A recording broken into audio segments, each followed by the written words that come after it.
നമ്മുടെ പണ്ടത്തെ സെൽഫ് ക്ലീനിങ്ങിന്റെ പരിപാടി കാണിച്ചിരുന്നു. ഞാൻ ഇപ്പോൾ ഈ ടാങ്ക് ഒന്നേ പഴയതൊന്ന് കളഞ്ഞ് പുതിയ ഒരു എസ്റ്റിമിൻ്റെ പൈപ്പാണ്. അപ്പോൾ അത് സെറ്റാക്കാൻ വേണ്ടിയിട്ട് ചെയ്തപ്പോൾ ഞാൻ അതിൻ്റെ ഉള്ളിൽ കയറിയപ്പോഴാണ് കേട്ടോ ഞാനത് കണ്ടത്. ജസ്റ്റ് നിങ്ങൾക്ക് കൂടി കാണിച്ചു തരാം.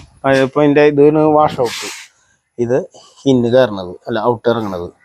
അപ്പോൾ രണ്ടും ഒരേ ലെവലാകുമ്പോഴേ എങ്ങനെ അതിൻ്റെ പരിപാടി നമുക്കറിയില്ല. അപ്പോൾ ഞാൻ ജസ്റ്റ് അതിൻ്റെ ഉള്ളിൽ നോക്കിയപ്പോഴാണ് എനിക്ക് പിടുത്തം കിട്ടിയത്. അപ്പോൾ വേണമെങ്കിൽ നിങ്ങൾക്കും കാണാം. അപ്പോൾ ഞാനേ എൻ്റെ ഉള്ളിലേക്ക് നോക്കട്ടാ.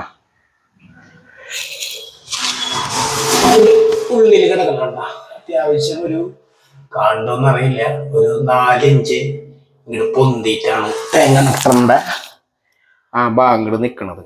അപ്പോൾ ആ വെള്ളം അതിൻ്റെ മുകളിലേക്കുള്ള വെള്ളം അവിടെ ആ ലെവലായി കഴിഞ്ഞാൽ പിന്നെ വെള്ളം താഴ്ത്തേക്ക് ഇറങ്ങൂല. മറ്റേ ഓട്ടയെ കൂടെ കറക്റ്റ് പ്ലെയിൻ ആയിട്ടാണ് നിൽക്കുന്നത്, അതിലൂടെ കറക്റ്റായിട്ട് വെള്ളം താഴ്ത്തേക്ക് പോകും. പണ്ടത്തെ സെൽഫ് ക്ലീനിങ്ങാണ്. അപ്പോൾ ജസ്റ്റ് ഒന്ന് കണ്ടപ്പോൾ ഞാനൊരു വീഡിയോ ആക്കി ചെയ്തു. അപ്പോൾ ഈ വെള്ളം ഇതിൻ്റെ ഒരു 4 ഇഞ്ച് മുകളിലേക്കാണ് അവിടെ നിൽക്കുന്നത്. ഇതിലൂടെ കറക്റ്റായിട്ട് ഇറങ്ങി. ഇതൊക്കെ ഒന്ന് മാറ്റണം ഒന്ന്.